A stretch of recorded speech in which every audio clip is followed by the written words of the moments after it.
کہ جو عام لوگ ہمارے ساتھ جڑے ہیں، جو مختلف امراض کے لیے، مختلف اپنے دنیاوی معاملات کے لیے وظیفہ کرنا چاہتے ہیں اور اجازت کے ساتھ کرنا چاہتے ہیں تاکہ وہ کم وقت میں جلدی کامیاب ہو جائیں۔ اب جیسے امراض خبیثہ ہے، امراض خبیثہ ہم اسے کہتے ہیں کہ وہ امراض جو سلو پوائزن ہو، یعنی کہ جو ہمارے جسم کو اندر سے کھوکھلا کر دیں، جیسے شوگر ہے، جیسے کوئی کینسر ہے، جیسے کوئی ایسی بیماری ہے کہ جو اندر ہی اندر ہمیں کھا رہی ہے، جیسے کوئی ایسی بیماری ہمارے جسم کو کمزور کر رہی ہے،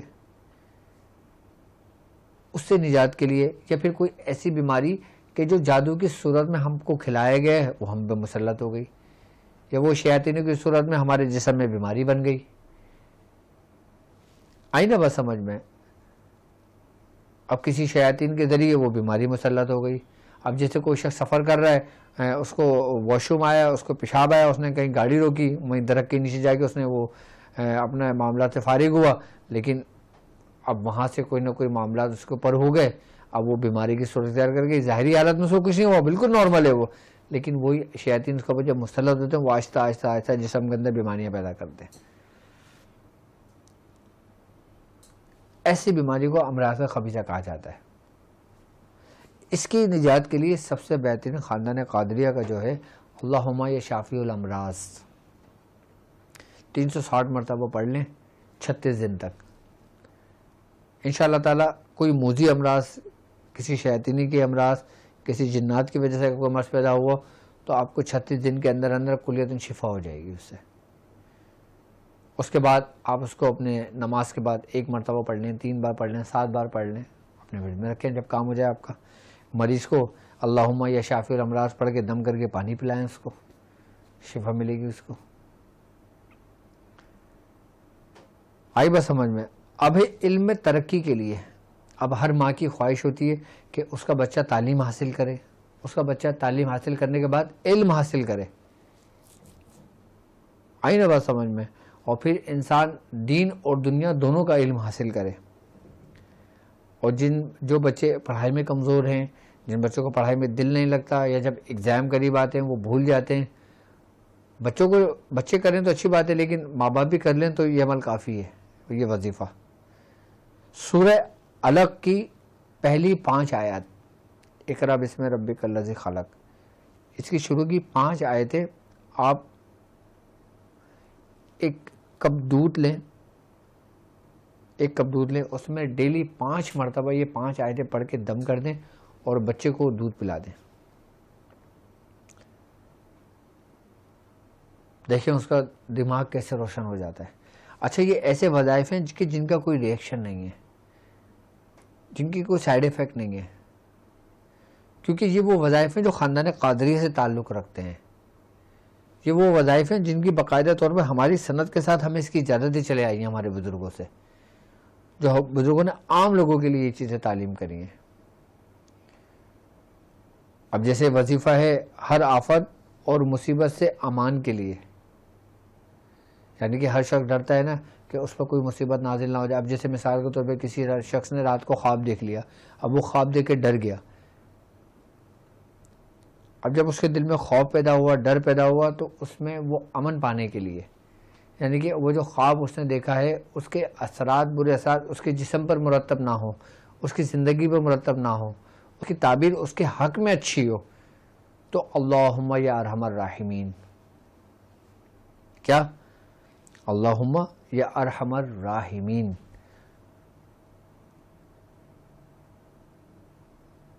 111 مرتبہ پڑھ لیں۔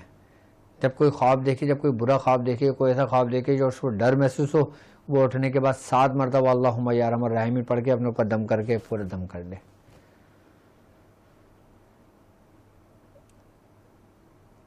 اگر کسی سال میں کہیں ایسی جگہیں ہوتی ہیں جہاں پہ بے تحاشا بارشیں ہو رہی ہوتی ہیں، بے تحاشا سیلاب کے ریلے گزر رہے ہوتے ہیں، انسان ایسی جگہ پھنس جاتا ہے جہاں پہ وہ کسی مصیبت میں ہوتا ہے، وہ اپنے رب کو پکارتا ہے، وہ کیا کرے؟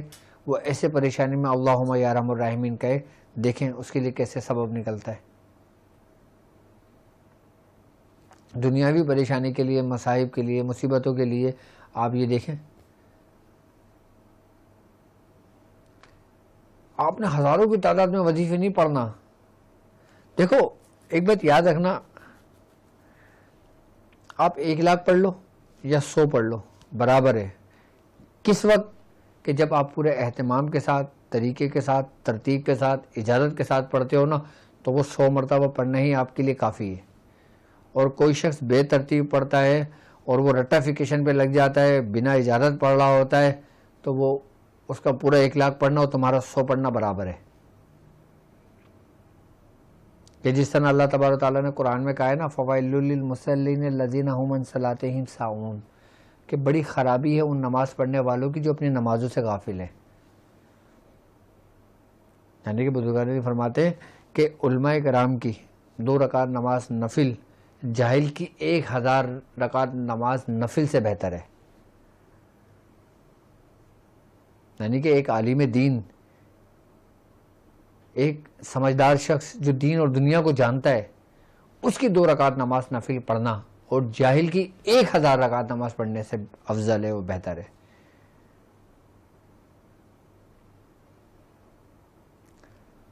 تو جو وظائف ہم ترتیب سے پڑھتے ہیں، طریقے سے پڑھتے ہیں، ہم کوئی دیکھیں وظائف ہو، عمل ہو، سبق ہو، کچھ بھی معاملات ہو، ہم بالکل اخلاص کے ساتھ، ترتیب کے ساتھ، محبت کے ساتھ، عقیدے کے ساتھ، یقین کامل کے ساتھ ہم پڑھتے ہیں، تو ہمیں کوئی نقصان نہیں ہوتا. اگر ہمیں ڈر ہو نا کہ میں یار یہ عمل کر رہا ہوں، مجھے اس کا نقصان ہوگا، تو اس کے ساتھ کچھ نہ کچھ ایسے معاملات ہونے لگتے ہیں کہ جو اس کے نقصان کا باعث بنتا ہے. دیکھو جو تم کچھ پڑھ رہے ہوتے ہو نا، اس کے جو موکلان ہوتے ہیں، اس کے جو نوری مخلوقات ہوتی ہیں، جو فرشتے ہوتے ہیں نا، وہ تم کو انٹیگیٹ کر رہے ہوتے ہیں، تم کو پیغام دے رہے ہوتے ہیں.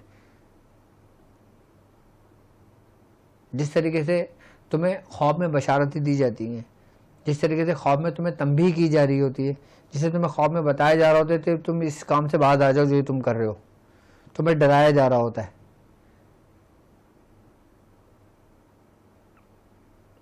بالکل اسی طریقے سے پڑھنے والے اعمال کو انہی نوری مخلوقات جو اللہ کی حکم سے تمہیں انڈیکیٹ کر رہی ہوتی ہیں کہ تم یہ عمل چھوڑ دو، یہ عمل کر لو، یہ کر لو، وہ کر لو، یہ اپنی زندگی کا معمول ترک کر دو، تمہاری زندگی کا یہ فعل ہے جو تمہارے اندر ایک حجاب، ایک رکاوٹ بن رہا ہے، اس کو دور کر دو.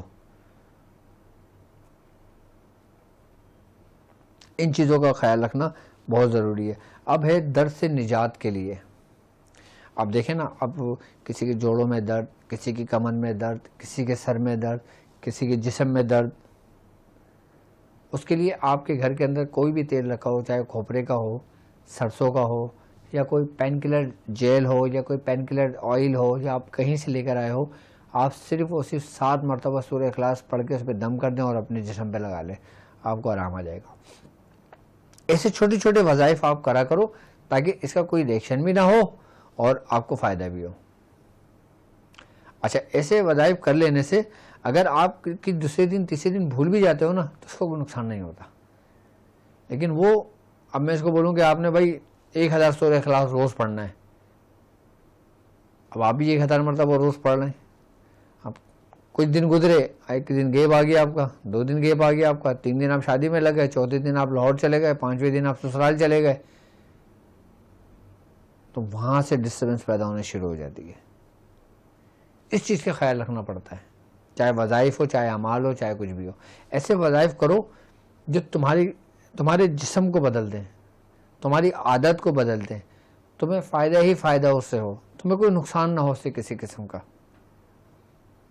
جب بھی کہتے ہیں کہ اجازت لینا ضروری ہوتا ہے، وظائف کا پوچھنا ضروری ہوتا ہے، اور تمہارے شیخ کے منہ سے تمہارے لیے جو وظیفہ نکل جائے نا، اس میں اف تک نہ کہو، جو اس کے منہ سے نکل جائے وہ تمہارے لیے اس میں اعظم ہے.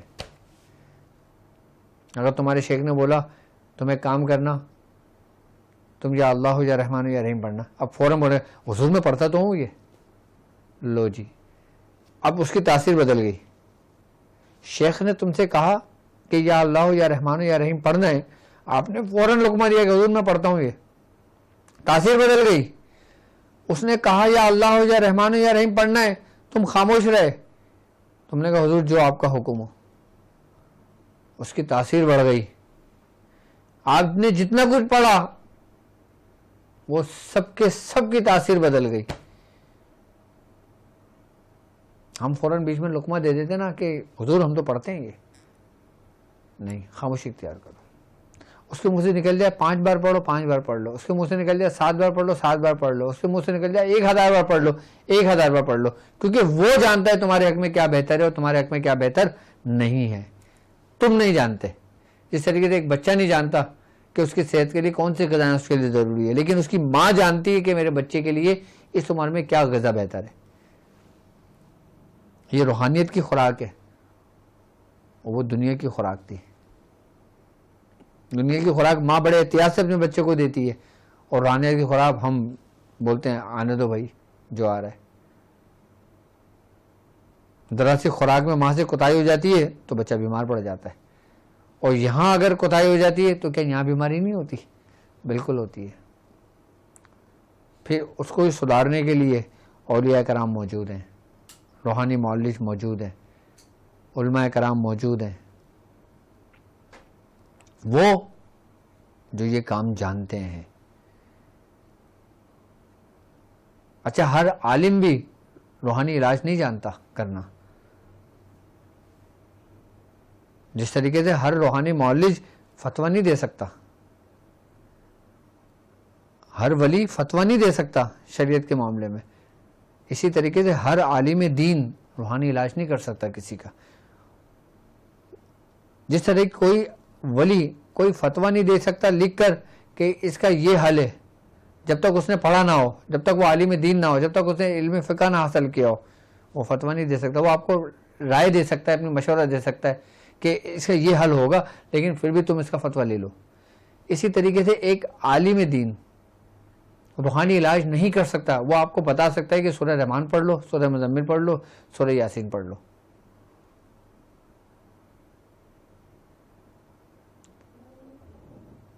لیکن اثر اختیار اس کا ان کے پاس ہے اور ان کا ان کے پاس ہے. لیکن وہ مرد کلندر ہے جو دونوں کو اپنے ہاتھ میں رکھتا ہے, جس نے دین بھی پڑھا ہو, جس نے دنیاوی اور دینی علم بھی حاصل کیا ہو, اور جس نے اپنے بزرگوں کی صحبت کو بھی اختیار کیا ہو, جس نے درویشوں کی صحبت بھی اختیار کی ہو, جس نے اپنے بزرگوں سے محبت بھی کی ہو.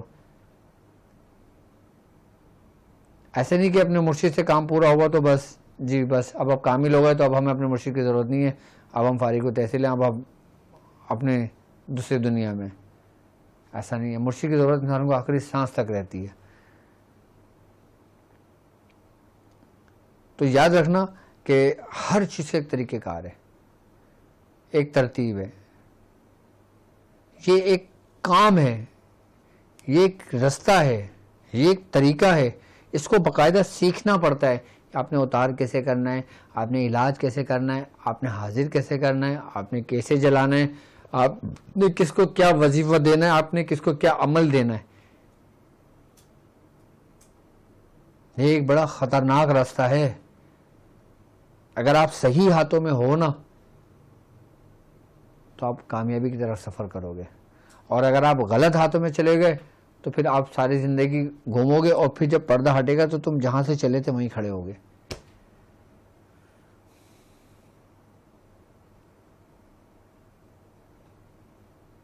میری باتیں تھوڑی تلخ تو ہیں لیکن حقیقت پر مبنی ہیں یہ, کیونکہ میں چاہتا ہوں کہ حقیقت کا سب کچھ آپ کے سامنے آئے.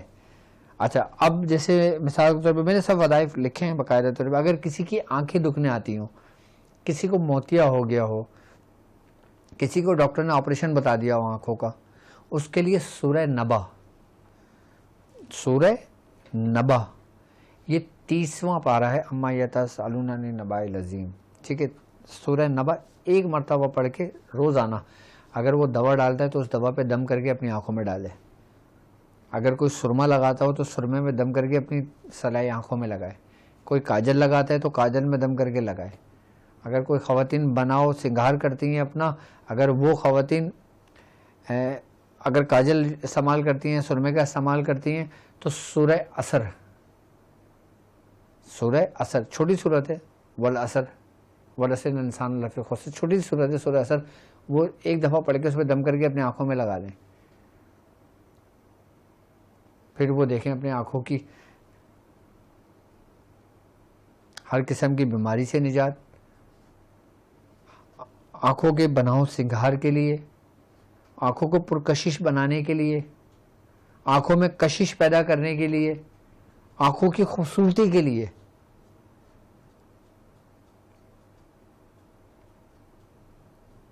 اب یہ ذرا عمل کر کے دیکھ لیجیے گا، آپ کو معلوم ہو جائے گا۔ یہ ایسے وظائف، ایسے عمل ہیں کہ جس کا کوئی نقصان نہیں ہے۔ لیکن کسی کو کوئی بیماری ہے آنکھوں کی، کسی کو موتیا آ گیا ہو، کسی کی آنکھ دکھنے آ گئی ہو، کسی کے ساتھ آنکھوں کا کوئی معاملہ ہو گیا، وہ سورہ نبا پڑھ کے جو بھی کچھ دوائیں استعمال کرتا ہے وہ اس میں پڑھ کے دم کر کے استعمال کر لے۔ اور آنکھوں کی خوبصورتی کے لیے، آنکھوں کی پرکشش رہنے کے لیے، آنکھوں کی کشش کے لیے سورہ اثر ایک مرتبہ پڑھ کے جو بھی چیز آپ آنکھوں میں لگائیں، آپ آنکھوں میں پڑھ کے دم کر کے لگائیں۔ آپ نظر بد سے بھی محفوظ، آپ روحانی اور جسمانی دونوں بیماریوں سے محفوظ جو آنکھوں سے تعلق رکھتی ہیں۔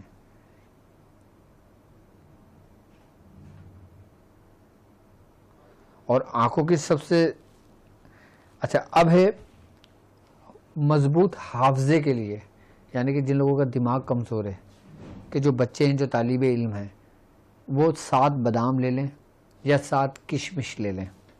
آئی بس سمجھ میں؟ ہر کشمش، ہر بادام پہ ایک ایک بار سورہ فاتحہ، سورہ قریش پڑھ کے دم کر دیں اور بچے کو کھلائیں۔ میڈیکل پوائنٹ آف ویو سے بھی اس کے اندر جو اعصابی کمزوری ہوگی وہ اسٹرانگ ہوگی، اس کا دماغ بھی تیز ہوگا، آنکھوں کی روشنی بھی تیز ہوگی، اس کے اندر قوت مدافعت میں بھی اضافہ ہوگا۔ آئی بات سمجھ میں؟ اب بات کرتے ہیں کہ حصول اولاد کے لیے، یعنی کہ اولاد کے لیے، اب لوگ اولاد کے لیے پریشان ہیں کہ میں اولاد کے نہیں ہے، شادی کو 2 سال ہو گئے، شادی کو 5 سال ہو گئے، شادی کو 10 سال ہو گئے، اس کے لیے کوئی وظیفہ، لاکھوں وظیفہ پڑھیں۔ ایک خاندان قادریہ کا وظیفہ ہے جو ہے سورہ علم نشرہ سے، سورہ علم نشرہ 70 مرتبہ پڑھ کر آپ اس کو دودھ میں دم کریں اور دونوں میاں بیوی جھوٹا دودھ ایک دوسرے کا پی لیں، یعنی کہ 1 گلاس 1 کپ دودھ لیں، پہلے 70 بار پڑھ کے دم کر دیں، پہلے شوہر پیے، پھر وہی جھوٹا دودھ بیوی پی لے، تو اس کی برکت سے اللہ تبارک و تعالیٰ اس کو اولاد عطا فرماتا ہے۔ اور کوئی شخص چاہتا ہے کہ اس کی اولاد نرینہ ہو تو وہ سورہ محمد 1 مرتبہ اس کی وائف پڑھا کرے۔ اگر کوئی شخص چاہتا ہے اس کو بیٹی کی خواہش ہے تو وہ سورہ مریم شوہر پڑھا کرے۔ اگر بیٹی کی خواہش ہے تو شوہر پڑھے سورہ مریم 1 مرتبہ، اور اگر بیٹے کی خواہش ہے تو ماں پڑھے 1 بار سورہ محمد۔ بڑے کمال کی برکتیں ہیں اس کے اندر، ان صورتوں کے اندر۔ مطلب جس کو بھی میں نے دیا نا، اس کو میں نے مایوس نہیں دیکھا، اس کو میں نے کامیاب ہی دیکھا۔ اچھا اب آ جاتے ہیں ہم کامیابی کے لیے، فتح کے لیے، فتوحات کے لیے۔ آئی نا بات سمجھ میں؟ جیسے کوئی کورٹ میں کیس چل رہا ہے، ہم اس میں فتوحات حاصل کرنے کے لیے، مجھے موبائل دینا، میں کال بھی لے لوں۔ آئی بات سمجھ میں؟ یا میٹرک کے پیپر دیے، اس میں کامیابی کے لیے، ہم نے میڈیکل کے پیپر دیے، اس میں فتح کے لیے، کامیابی کے لیے سورہ فتح ظہر کے بعد 1 مرتبہ وہ پڑھ لینا، آپ کی تمام فتوحات کے دروازے کھول دیتا ہے۔ اچھا سورہ فتح پڑھنے والے کے 2 فائدہ ہوتا ہے۔ سب سے پہلا فائدہ ہے کہ اس کی دنیاوی اور آخرت کے فتح کے دروازے کھول دیے جاتے ہیں، یعنی کہ دنیاوی کسی معاملات میں اگر وہ کوئی کاروبار کا ارادہ کرتا ہے، کاروبار کی نیت کرتا ہے تو اس میں کامیابی۔ آئی بات سمجھ میں؟ اور اگر کورٹ کیس چل رہا ہے، اگر اس کے اگینسٹ جا رہا ہے، وہ سورہ فتح پڑھنا شروع کر دیتا ہے تو اس میں کامیابی۔